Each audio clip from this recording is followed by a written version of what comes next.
Good evening, everyone. System Jock here with, I think it's the 22nd? I hope it's the 22nd episode of the Dancer DLC for Cultist Simulator as Margaret Zell. So, first of all, I'm sorry for sort of the slightly more panicked or manic version of the broadcast on Monday. But I had started by talking a little bit about the Miravina idol and sort of how, at least for me, again, I sometimes need to acknowledge that just because I find something new or because I wasn't expecting something to be in the real world, that this may not necessarily be news to anyone else. But I did have to sort of run off when I was starting. And honestly, if I recall correctly, I stumbled over a bunch of stuff which probably gives the wrong impression as to the Merovai and this place. So what I know about it was, I know there was a city, I think it's called Meruvium. It's basically right in the middle of Italy. What I didn't know, and this is sort of after looking it up in Cultist Simulator, or as a result of Cultist Simulator, was it's an actual people. Now, when I took a look a little bit deeper, I keep seeing references to the Marsi, or Marcy, or however it's spelled. So Merovai doesn't seem to come up as often, but this just might be a reflection of the... This might just be a reflection of sort of the sort of things I'm looking at. One thing that's kind of funny is because I did a little bit of classics in terms of university, and it's something that I'm sort of already interested on my own, there is a really nice little database called the Perseus Library online. So it's a bunch of sort of classic texts, or at least texts that are related to it. So this is where I found Kerner and Goethe, among others. And in this case, there was the Princeton Encyclopedia of Classical Sites, which actually has an entrance for Meruvium. And when we take a look at some of the there's little details which probably, if you know that it's a real place, it's not so surprising that it appears inside the game. So, for instance, it was located beside a lake, and the lake is in fact now dried up. But maybe a little bit more importantly is that it is a site. It's got Princeton Encyclopedia of Classical Sites, so it is actually a site that has been of interest. Actually, I can read the entry here. So this is part of this was the capital of the Marsi to the east of Fucinus Lacus. Again, apologies for the pronunciation, which is now dried up. The boundaries of the city have been determined, but not the interior plan. Parts of several public buildings, including the amphitheater, remain visible, and parts of two large sepulchral monuments, whose nuclei in mortared masonry are preserved. Much archaeological and epigraphic evidence from the Republican period comes from the urban areas and from the surrounding countryside. The territory of the Marsi, like that of the Peligni, is rich in minor settlements, having the character of Vici. In the last centuries of the Republic, Meruvium must have prevailed over the others, since in the course of the 1st century BC, it is obtained the designation municipum. So, for me, I thought that it was a city, but in fact, it's a people, it's a tribe. Again, like, it's just one of these ones where this is actually a likely location to have sort of an artifact like this. The Merovai would make little wooden idols to placate the witch twins they feared in their lake. The lake is almost dry now, but the idols and the witch twins yet remain, yet shadowed by with the aspect of the heart. I think one other thing that was interesting is I think I took a quick look. I couldn't recall with any detail the reading that I did on the Marsi, but I think there was reference to a snake god, which of course is kind of interesting because you would associate that with Nock potentially, although I mean snake gods are not exactly rare when you think of that period, I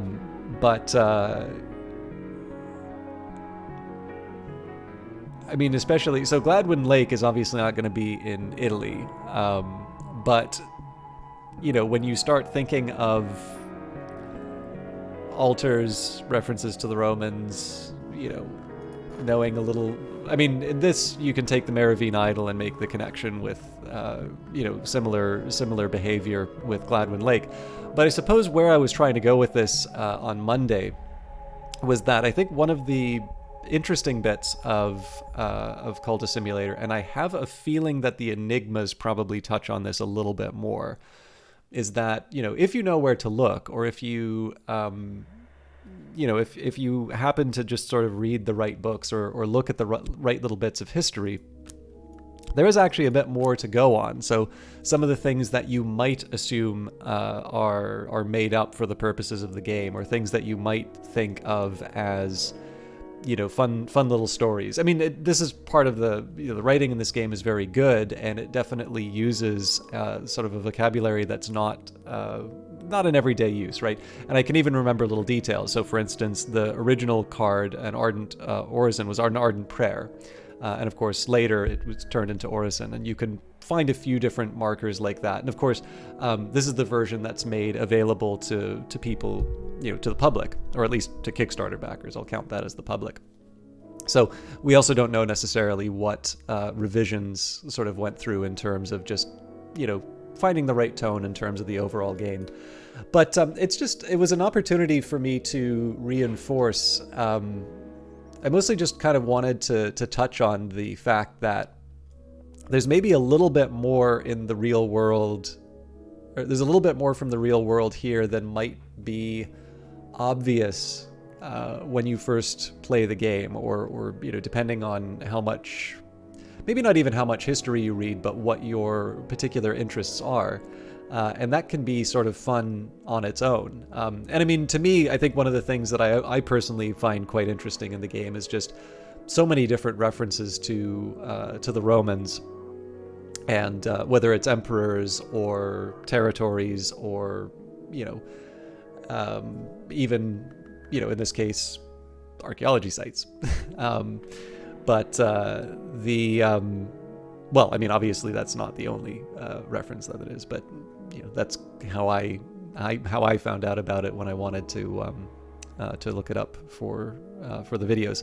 But with that in mind, right? Like, obviously, it's not news that this game is about sort of secret and alternative histories running through, but especially when you take some things for granted, or if you can't maybe do a whole lot of unpacking out of it, it's sometimes easy. Like for me, I can't remember the number of times that the Meravine idol has come up, and I've not gone on that anecdote. But I had been reflecting on it a little bit, and I think there was something else that had come up to make me reflect on that particular detail. But in this case here, it's just a nice little reminder, on top of things like, knowing that Dr. Adim is somebody you can actually find in Wikipedia. There's probably a few more things that if you take a look, they'll be in the real world. And I'm assuming that there's probably a lot in the game that I don't realize isn't just purely made up, and I just don't know to look in some of these cases. But I suppose I'll come up with an excuse saying that, well, if I spent the time looking it up, I couldn't make videos. So anyways, I've spent quite a bit of time on that. That was something I wanted to talk about. For some of you, again, that may not be news, but for some of you who like jumping in a little bit deeper, there's another hook to sort of take a look in. Take a look at some references to things that interest you, particularly in history. Find those things in the game, and chances are, if you follow it long enough, you'll probably see a real life place, and that either some people or some concepts are actually real things that don't that aren't pure invention. Okay, so I suppose the question is, what expedition do I want to go on now? So I guess the Congregation of St. Felix of Shurin and Strathcoyne's residence are off limits right now because of the I don't have my my higher level moth followers. For the Forgotten Mithraeum, I think I wanted Knock and Lantern, and that's not what's being pursued right now. So perhaps, I gotta do something with the bomb maker, or I'll lose them. So I'm just trying to think if there's anything.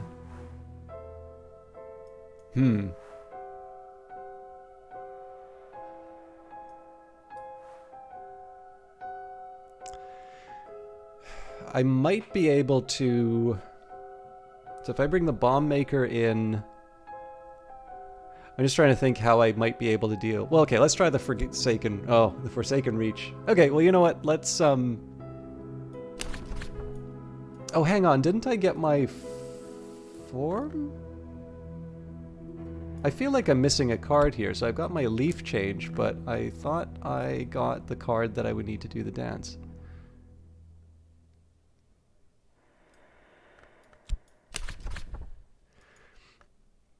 Okay, let's take a risk on...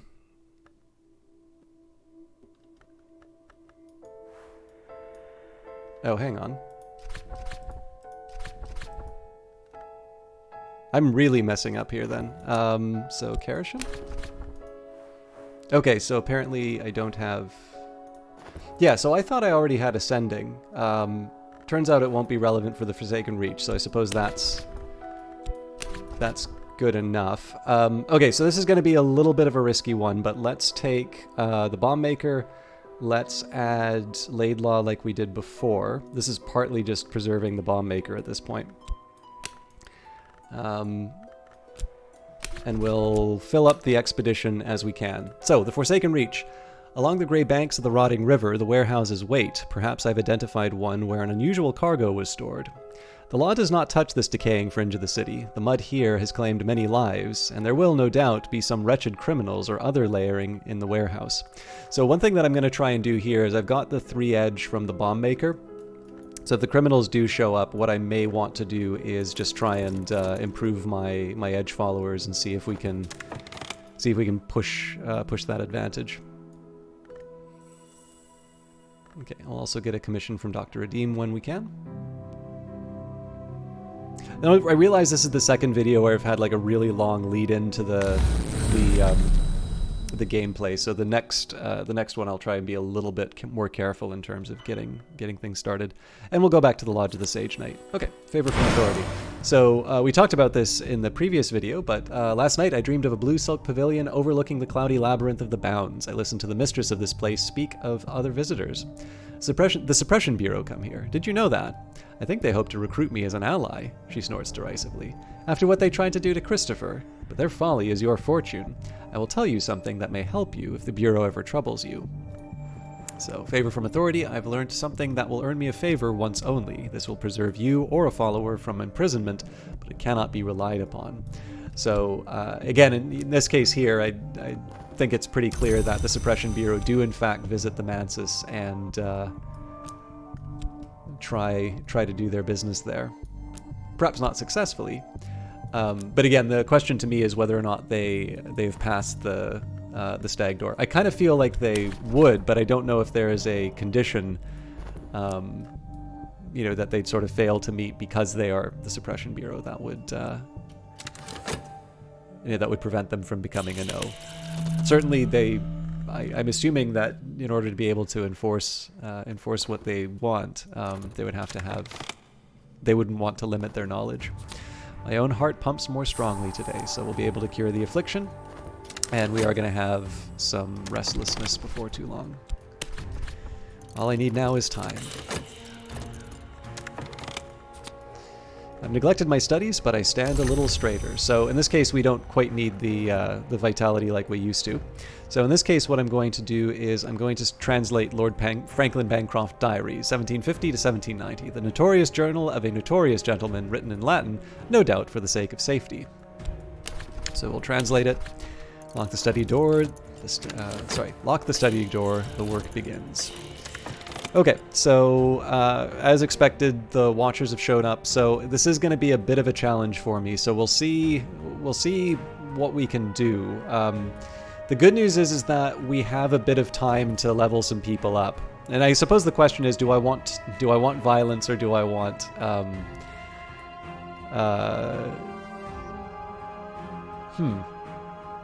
maybe I should just try and do a Hail Mary with the Moth followers. We'll see.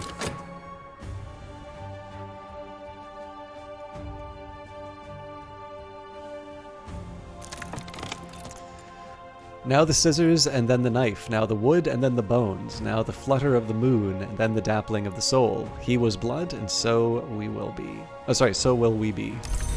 So, we've got Leo now. Leo still yearns to preserve what is good and valuable, but he understands that to protect one's ideals, one must sometimes do questionable things. Okay, I'm gonna go... Yeah, I'm gonna get a little reckless. So first thing, I'm gonna talk to Adim about a commission. The doctor would like help with his research.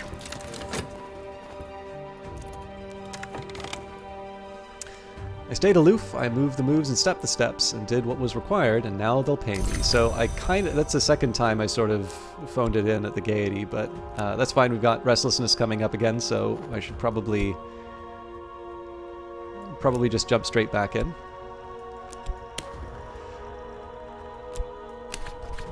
The stage awaits, hot and clean and bare and bright. If I move the moves and step the steps and do what is required, they'll pay me. Excuse me.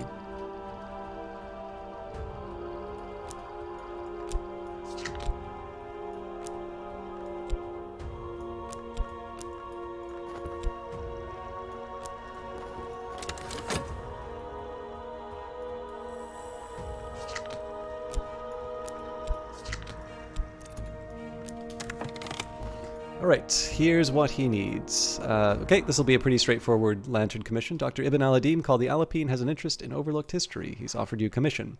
Dr. Ibn al-Adim called the Alapine has offered you a commission. He would like you to provide him with any information you can assemble about the severe mysteries of the lantern.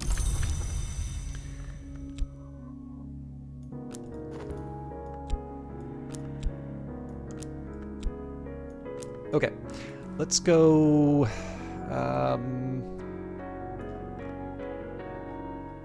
Yeah, I'm gonna try and bring up my moth followers as high as I can. So, Sylvia. Sylvia has detailed knowledge of roof ridges, of the river at low tide, of Irish whiskey, and of conjuring tricks. My follower will kneel as a novice and rise as an initiate. I will administer the necessary oaths myself. So, we're still not at the expedition part. We've got as much forge as we can handle right now.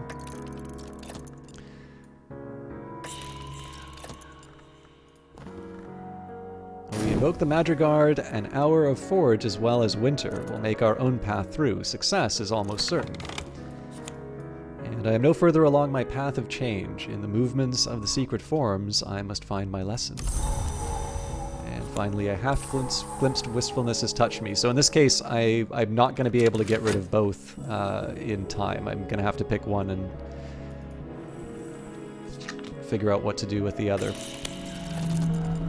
Okay, Season of Suspicion coming up, so that's dangerous for me as far as the notoriety is concerned. Perhaps what I want to do here is... Actually, you know what? This might be an opportunity. Tonight they'll notice that.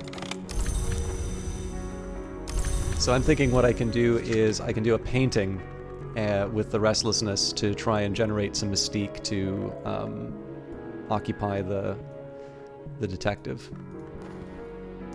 The promising route reveals itself as a sucking snare. We'll have to go around and try again. Now, that's not the worst thing that could have happened to me here. What's nice about this is it gives me extra time to recruit more people for the expedition. In my dreams, I know the path to the White Door, through the bounds, but that path is thronged with the dead who pass that way. I'll need health to resist their chill. And Lord Franklin Bancroft Diary, 1750 to 1790. Lord Franklin Bancroft was initiated into the arts of the flower maker by the Rose Witch Fiona Ayrshire. He rose to become a society provider of occult services and secret pleasures before his abrupt disappearance in 1790. Bancroft seems to have been a talented adept, but devoted his energies to frustratingly whimsical projects, arranging grape-fetching races between mantis spirits, teaching percussagants to juggle, and conjuring storms of imaginary blossoms for the Rose Witch Ayrshire, who resolutely refused ever to couple with him. Bancroft spends 20 pages bemoaning this last.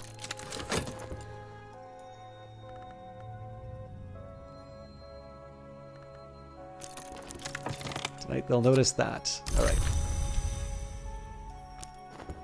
So yeah, I might be able to dance away the restlessness, but in this case, I actually think an effort to try and build up some mystique. I don't think this is gonna be enough for me to get rid of the notoriety, but we can at least give it a good try.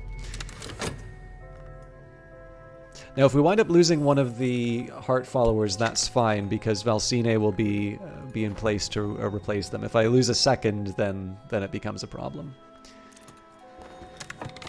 Now the scissors and then the knife, now the wood and then the bones, now the flutter of the moon and then the dappling of the soul. He was blood, and so we will be. Sylvia's favorite tactic is to smile and close her eye. It is remarkable how often her interlocutor will blurt out exactly what they are thinking. Exactly what they're thinking. Okay, so we've got a commission from Dr. Adim. We've got Sylvia in the Wildwood Club, and at least to level 5. We can't go any higher right now. Now, I can't recall if Porter... Yes, Porter's already a disciple, so we're in good shape there. So I'm just trying to take a second here and think about how I want to try and handle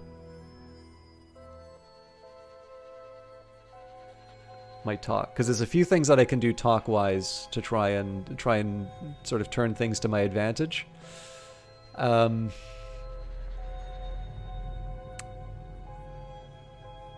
So I could try and get Clovette to talk about reputation to snatch up a notoriety, but honestly, I think we're just going to be competing with the Weary Detective for that, and I'm probably going to lose. So let's leave that aside. I think probably the better task right now would be to try and... I think we should probably just try and get followers up to disciples at this point. So let's take the Wildwood Club. In this case, I'm going to start focusing on Neville and Enid. This is partly in preparation for the Forgotten Mithraeum, but also because they'll be helpful in terms of summoning. Especially because I only have the Locksmith's Secret for lore, so people will be a little more helpful for summons. Although, not if I do the Rite of the Crucible Soul, obviously. Alright, so we've got Winged Doll, and we've got the Ecdysis Parable. So just a reminder that Neville pauses before he speaks and flinches easily. He's sensitive to deeper matters. My follower will kneel as a novice and rise as an initiate. I will administer the necessary oaths myself.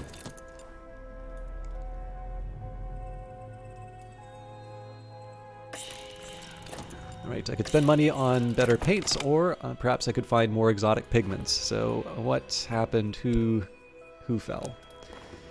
Alright, Laidlaw.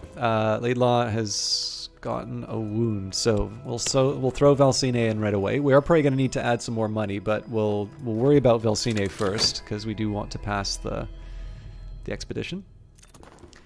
Their wounds are grievous. Heal a fallen follower with talk. And my own heart pumps more strongly today. Not the most important thing right now, but nice to have, I suppose. Now, I'd prefer to really just hammer away at painting. I think we actually might be able to get away with the second one, now that I think of it. It might be a good idea, given that I'm probably going to have notoriety following pretty quickly. This is work I can be proud of. With enough publicity, it will sell. And let's head back to the Lodge of the Sage Knight. Okay, so this would be very good for summoning if I can swing it. Clouds part, walls creak, old wounds ache. A 6 order influence, significant resonances or correspondences. This can be used in some rites to summon minions. The reason I think this isn't going to be very helpful for me is that I need to use the work slot both for the gaiety and for the painting, so this is good to have, but not at this particular moment. So, last night in the great pavilion above the grey sprawl of the Bounds, a woman who once called herself Teresa Gallmer sat on gilt-fringed cushions and offered me a horn cup of dream wine. The wine is imaginary, she explained, but the cup is not. To navigate the Mansis, one must understand the distinction. Perhaps one day you'll join me on the pilgrimage, or I'll join you. So here, let us share a secret. And her breath tickled my ear. The mantra here recorded is a high and exacting magic which can be used to pledge one's spirit to the Watchman, beginning an ascent to the house. Bancroft boasts of his ability to recite it when in his cups. He also had it set to music for a performance with fireworks at Vauxhall Gardens. So here we have the Unmerciful Mantra. So this is nice because we've got a higher level lantern lore. So mercy saith the watchman is found only in shadow. What are the words that make sacrifice sweet? So not what we need. And then the question, as always, is what do we do with the study verb in between? So usually what's going to drive this is what kind of lore I want to upgrade. In this case, it's still secret histories, so trying to get erudition is the best option for me. Read whatever's to hand. The world is awash with printed words. Even the newspapers contain knowledge sometimes. And we don't have anything that we want to get rid of sort of mood-wise, so we will ascend to the white door. Now I can approach the white door through the bounds. Now I can press my fingers to it, feel its chill, watch it swing open. As it opens, my mouth closes. Front tightens, heals over like a lost deformity. Around and about me is the cobalt light of the Mansus. And my recent work is considered significant. I may yet earn a living from this, but nothing is certain. Okay, so I'm going to take a little bit of a risk doing this. It's nice that we got the cash. But what I'm particularly interested in is... there's not much reputation to work with. Actually, we didn't generate any. Not so good. Okay.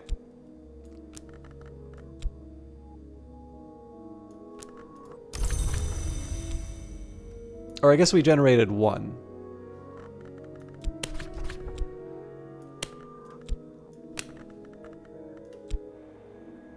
Well, we know the mystique gets... Yeah. I'm going to be on a little bit of a treadmill doing this, unfortunately. Well, let's run with it. I only have one more before I need to... one more before I need to go back to the gaiety, so we'll see what we can do. This should have an impact. Painting about my contentment. And we invoke the Madrigard. An hour of forge as well as winter. We'll make our own path through. Success is almost certain. And what we're going to do here is we'll add the funds now because we are going to have to deal with the Watchers.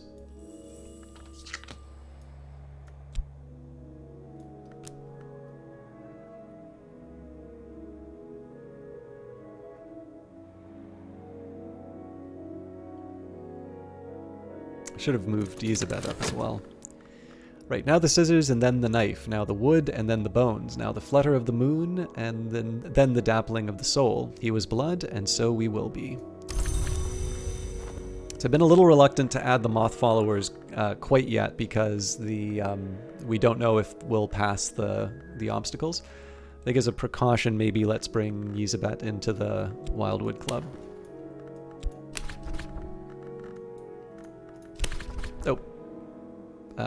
Who did I bring in? Okay. Yzabet sleeps and fits and starts. She rises at dusk to do the things a Yzabet does. Okay, we'll grab. So, Neville's now a disciple. Neville's gaze has grown furtive, and his voice is sometimes shrill. He speaks freely of his dreams. And I could spend money on better paints. We can, but I'll hold off for now. The promising root reveals itself as a sucking snare. We'll have to go around and try again. Alright, so... adding Tristan doesn't really do anything.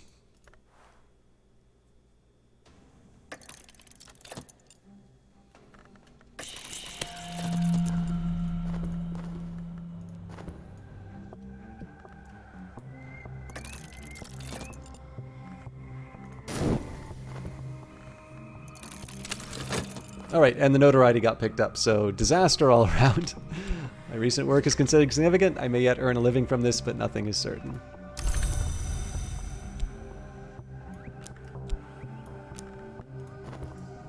So, we'll at least go to the gaiety.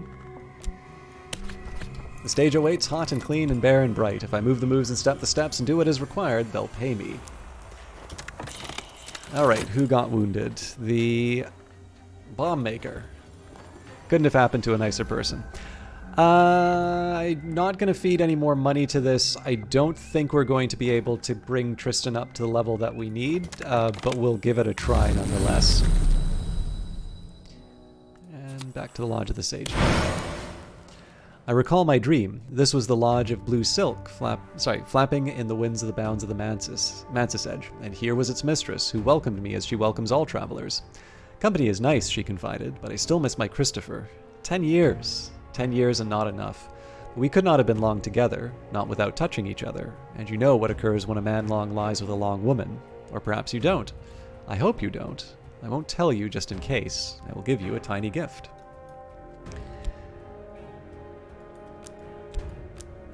So Glimmering's not quite as important for leveling up the secret histories, but it's nice to have nonetheless. So not much for us to do in study, so we'll take the opportunity to load up or level up the secret histories. And what else? Yeah, so we're waiting on the expedition. There's a little danger in just letting Laidlaw stay wounded like this, but I'm going to risk it nonetheless, and we will make our way to the White Door again.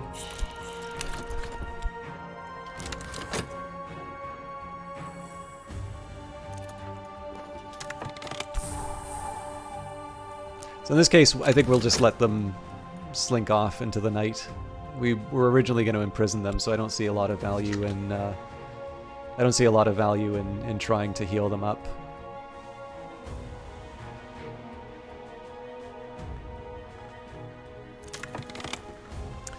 Right, now the scissors and then the knife, now the wood and then the bones, now the flutter of the moon and the dappling of the soul. He was blood, and so we will be. Isabet was just here, just a moment ago, just here, almost certainly. Okay, so again, just taking a look at the timings on this, I don't see a situation in which Tristan's going to be able to come in and do the work, but we'll work with it anyway. We're going to level him up at some point, so. Tristan dislikes distractions. Tristan likes results. My father will kneel as a novice and rise as an initiate. I will administer the necessary oaths myself. So we'll bring our passion up to where it needs to be.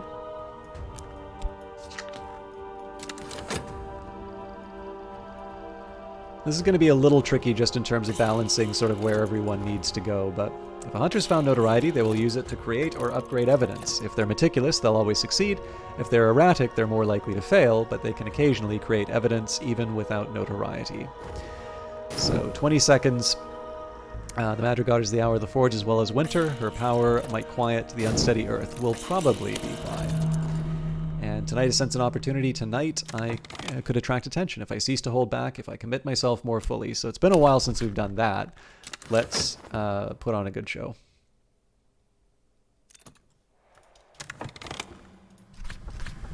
I felt all their eyes upon me. Afterwards, I received a gift from an admirer. A little too personal for me to feel comfortable, but I can sell it in the second-hand market. Okay. So back to work. We may have to send a moth follower to destroy the evidence, but we're not quite at that point yet. Actually, what I should have done was finish the commission. Could have even tried and do summoning, come to think of it, but...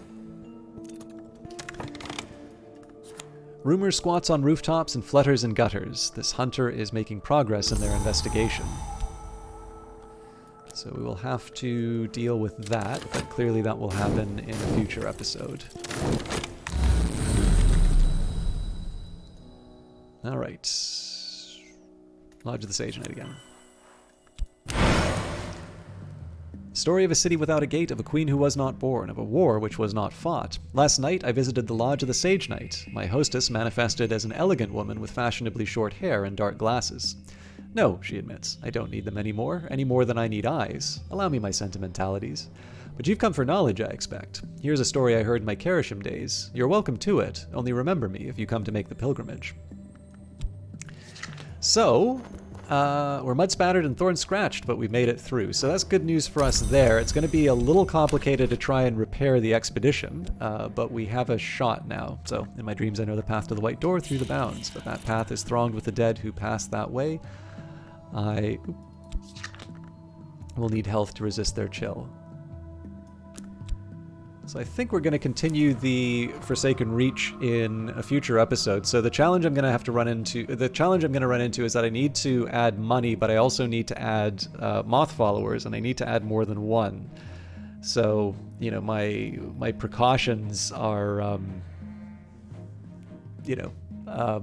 didn't want it to sort of just be this black hole that kept sucking in all of my resources. But of course now I have to kind of get past the Watchers without giving up too much, or without a full strength.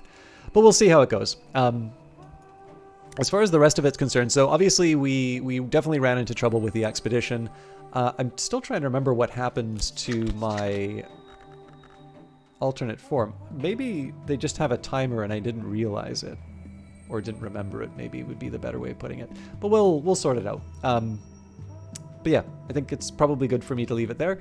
I will make sure that tomorrow's episode I get straight to the gameplay rather than any other details. I know that they're not like unwelcome, but it has been two sort of in a row where I spent some time talking about things that are not directly related to progressing the playthrough, and we are at a point now where we're doing some expeditions, so it's not like there's a shortage of things to do or talk about. But as always, thank you very much for watching, and if you've not yet subscribed to the channel, please consider doing so. You can also hit the little bell beside it if you'd like to be notified when videos become available. And if you'd like to support an individual video, or if you'd just like to reach out to me, leaving likes and comments do help the videos get noticed. More importantly, they let me get to know all of you. So thank you for doing that. Again, particularly for those of you, there are some names that I do recognize, you know, when you see, even if you're not a common commenter, like there are a few that will occasionally pop up. Some people who seem to have been watching basically since I started doing individual videos, and I'm sure at some point it's all going to blur together, but it is actually really nice to see some particular names, especially ones who've come in maybe earlier on in the Cultist Simulator dedicated YouTube journey. So it is something that I appreciate, and I always want to take a minute to acknowledge, while also, of course, asking for more, because I'm a very needy person. I'll see you all tomorrow. Have a wonderful evening. Take care.